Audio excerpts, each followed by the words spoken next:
How to Be a Champion. Have you ever heard of that? I'm sure you've probably watched a documentary before about Michael Phelps, right? And the way that obviously we all know he's one of the best Olympic athletes of all time, the most gold medals or something like that. Um, and the recipe that I've observed to his incredible amounts of, I guess, glory and externalized success through the gold medals and stuff is some certain principles, right? I've noticed it's not just him, but other really successful athletes and entrepreneurs and performers. They all have these attributes that make them incredible at what they do. It makes them seem like inhuman. It makes them seem like just so much better than everyone else. Like an unbelievable amount of there's such an unbelievable amount of altitude between the second place and Michael Phelps, right? Even if it's just a few slivers of a second, still dominance, absolute dominance. And that's what it makes that's what builds a champion, right? A champion is not built upon glory or gold medals or anything like that. It's about the person and the identity that makes the champion. And this is how you do it.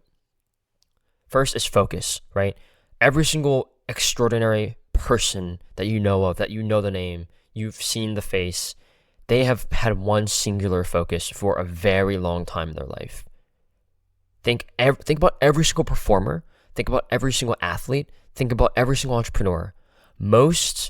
I'd go on a limit to say 95% or more of these really extraordinary people are only that extraordinary because they've had one singular focus and they've done that focus for a very long time, right?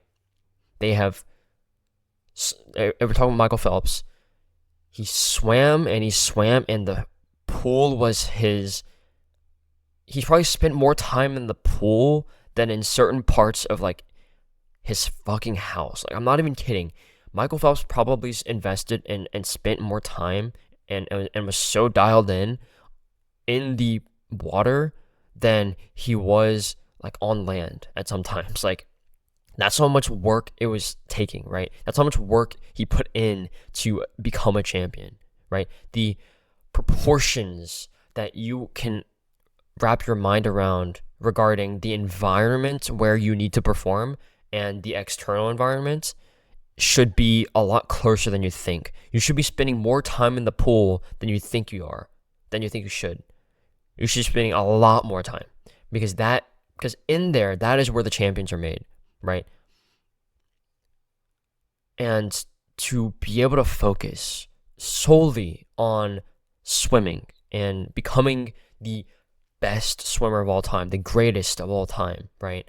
You need to have that focus. You need to have such a laser focus on that goal, on that performance, on that athletic ability, that you can't really distract yourself with anything else. You're not going to be running, you're not going to be boxing, you're not going to be learning taekwondo. You're going to be focused on swimming and the mechanics and the strategies and the movements and the science behind swimming and like the routines and all the things. You want to basically become a master of one in this one field so that you can become extraordinary and become like the top one, right? The number one. And you do that by having one focus. All right, the next principle is routine. So I love this story about Michael Phelps, and it's about his routine, right?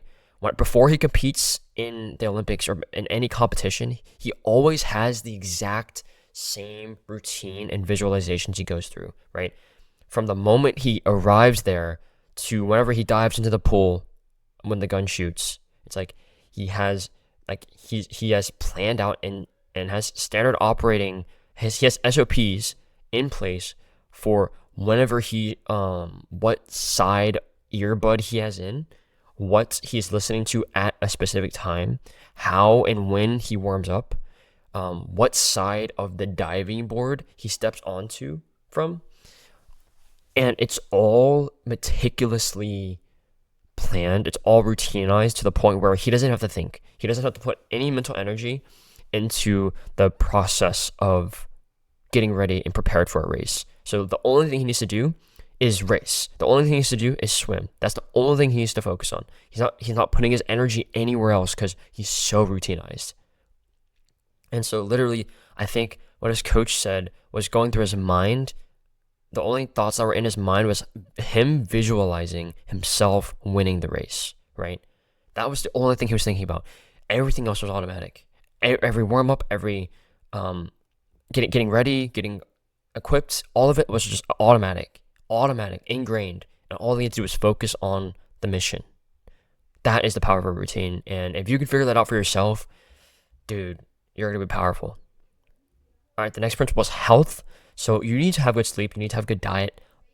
Otherwise, you're not actually going to make progress. If you don't have a good health, if you don't get good sleep, if you don't have good diet, then everything else is going to waste. Like, right, think about Olympic champions. They have the most amazing diet. They have the most amazing sleep. They have all these things. They have all of these optimized aspects of their life that enable them to perform, that enable them to be a champion. And so you need to make those things a priority. You need to make health one of your North Stars so that you can be a champion.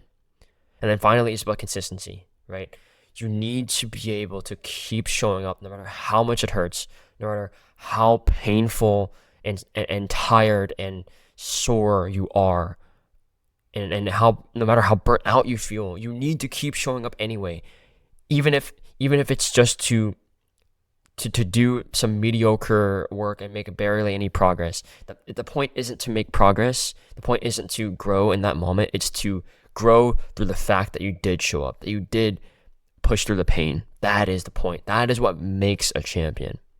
Goodbye.